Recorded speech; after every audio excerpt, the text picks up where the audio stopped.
कि बधू लड़किनी पर घर आई,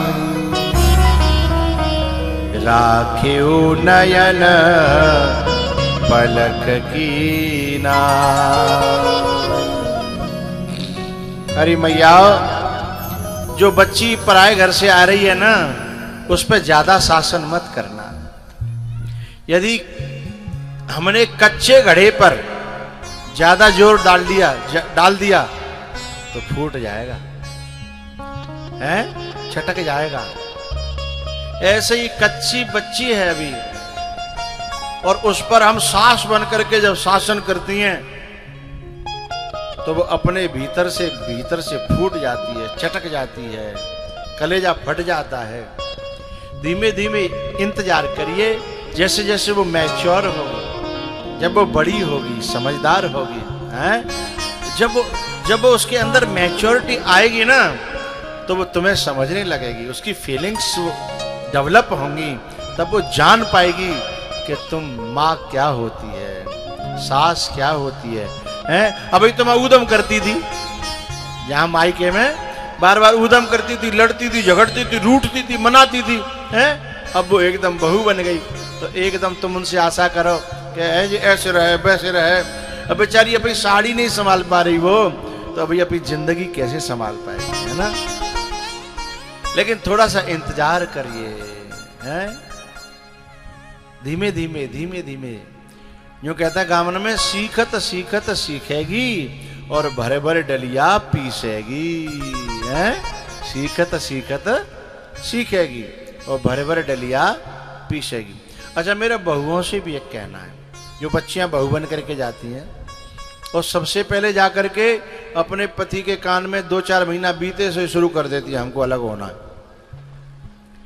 ये बात ज्यादा अच्छी नहीं है।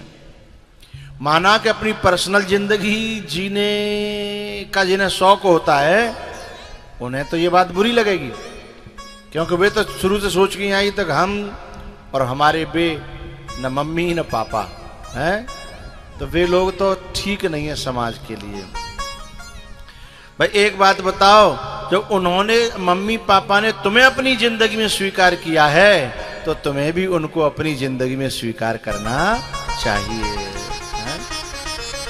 लेकिन जो कान भरवे में लगी रहते हैं आदमी के, कि जो बताओ वो डबरा में कब ले हुए, हैं?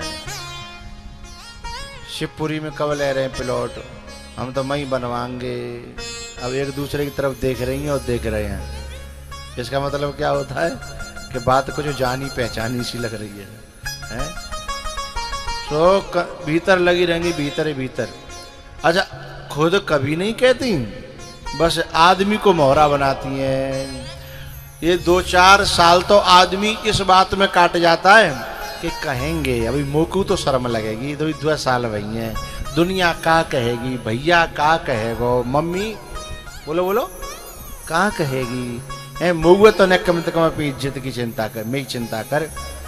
फिर 2-4 महीना कट जाएंगे, फिर धीमे से शुरू करेगी, ऐसी नारी को तो चुल्लू भर पानी में डूब के मर जाना चाहिए। क्यों? बोले एहसान फरामोश है वो। भाई जिस माँ बाप ने तुम्हें अपना सब कुछ दिया है, उनके लिए तुम्हारे पास समय भी नहीं है। क्या मांगते हैं वो बताओ? कुछ भी तो नहीं, अपना सब कुछ देने को तैयार हैं, दे ही दिया ना, किसके लिए कर रहे हैं? लेकिन तुम्हारे पास समय भी नहीं है।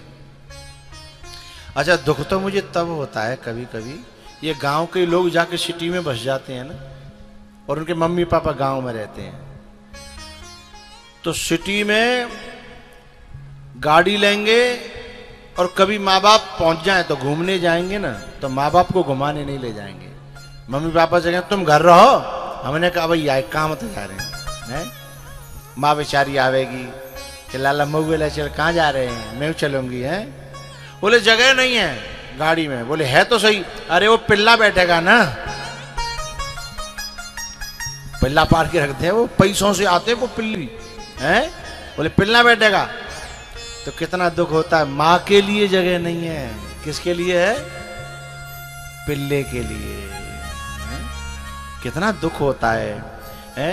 ऐसे कपूतों को यदि मेरो बस चले तो इकट्ठे करके एक जगह और मट्टी को तेल छिड़क के, आगे मुझे कहना नहीं है।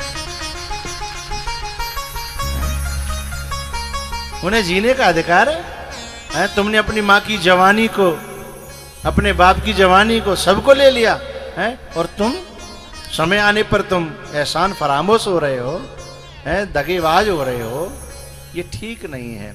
तो उन बहुओं से मैं कहना चाहता हूं कि कभी भी ये बात अपनी तरफ से मत चलाना, क्योंकि सेवा के क्षण बड़ी मुश्किल से मिलते हैं।